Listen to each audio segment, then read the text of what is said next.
Franck Moinil, coordinateur de projet nouvelles technologies au sein de l'UCP Mouvement Social des Aînés.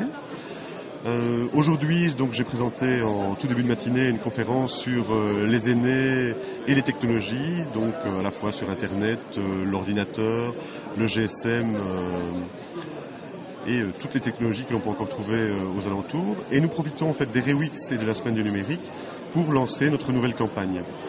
Donc, dans l'étude que nous avons menée l'année dernière, on remarquait que les aînés étaient en attente d'un soutien, d'un accompagnement pour s'approprier les technologies. Il était tout à fait logique que l'on lance une campagne, donc qui s'appelle l'éthique, pas de panique. Dans cette campagne, on invite en fait les plus jeunes générations à s'investir et à soutenir une personne plus âgée pour découvrir les technologies. Donc que ce soit le GSM, l'Internet, l'ordinateur ou autre chose de technologique que l'on pourrait trouver dans la maison.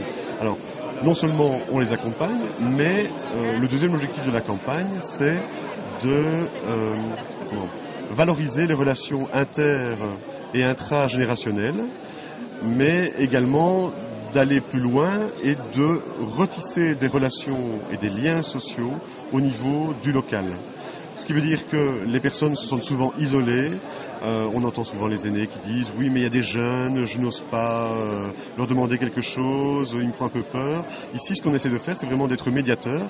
Et c'est le cadre donc, du TIC instructeur. Donc c'est vraiment un médiateur de savoir.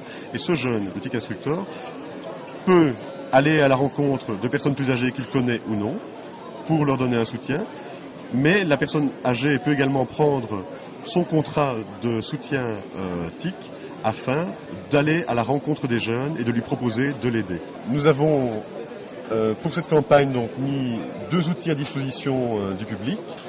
Premièrement, le dépliant qui présente la campagne, qui valorise à la fois les espaces cyber-seniors, mais également les espaces publics en Wallonie. Ce petit folder donc reprend le fameux contrat de soutien TIC pour soit les aînés le remettre à un jeune ou alors le jeune prendre contact avec une personne âgée. Et pour identifier la personne qui accompagnera, nous avons donc le badge TIC instructeur qui sera remis à la personne qui décidera d'agir volontairement et de donner son soutien à la personne de plus de 50 ans.